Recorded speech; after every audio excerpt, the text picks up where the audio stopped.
On the northwest side of Chicago, and particularly in the 39th Illinois House District, there are really two big constituencies.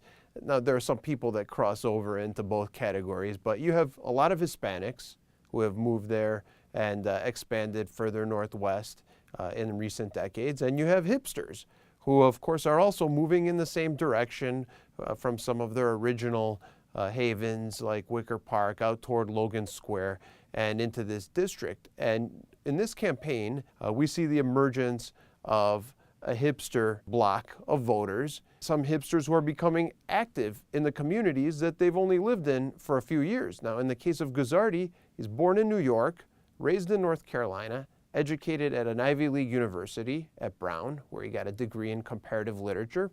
He landed here only 5 years ago, but he's taken on the machine. He almost beat Tony Berrios, an incumbent state rep, the daughter of one of the most powerful Hispanic politicians in the state, the Cook County Democratic boss, Joe Berrios. Guzzardi is here for a rematch next Tuesday, and he has a lot of supporters this time that he didn't have last time, as well as his left-leaning positions on a variety of issues. He's been very critical of not only the Berrioses and their policies of nepotism and cronyism, but also the Democratic Party as a whole in the state, because Joe Berrios and Tony Berrios are very tight with House Speaker Michael Madigan.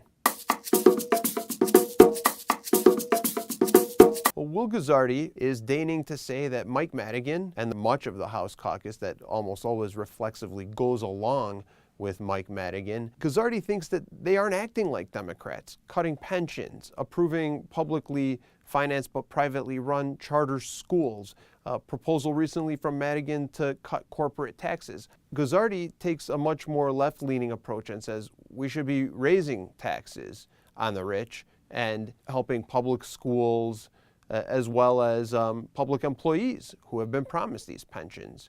And so he thinks that the Democratic Party in this state and many other states, based on the positions that they've taken, would be considered Republicans. The Democrats, to help Tony Berrios stay in that seat, they're employing a wide variety of tactics. One of their favorite tactics against Guzzardi particularly has been to latch onto some comments that he made in an article in the Brown University newspaper in 2006 when he was a sophomore. And he was talking about sex offender registries and whether it's double jeopardy to have sex offender registries after people have already served their terms. There's a new mailer from Mike Madigan's fund called Democratic Majority, which he created to help members of his caucus to win re-election. And in that mailer, it takes a weird racial twist as well, where you have this white girl with two hands clasping her bare shoulders, and they're clearly, I think if you look at this, not the hands of a white guy. Now, what angle they're trying to work there, I'm not sure. Guzzardi says that these ads are fear-mongering at their worst, that he would not go easy on sex offenders.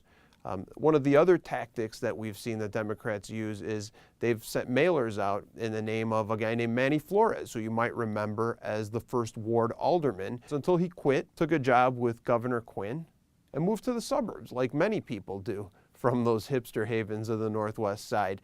The thing is, in these new mailers for Tony Berrios, Manny Flores is asking people in the district to join him in voting for Tony Berrios. How are you going to vote for Tony Berrios if you're registered to vote in Park Ridge? I think it's clear that Manny Flores isn't qualified anymore to actually vote in that race, as he suggests in the Berrios mailers that he will do.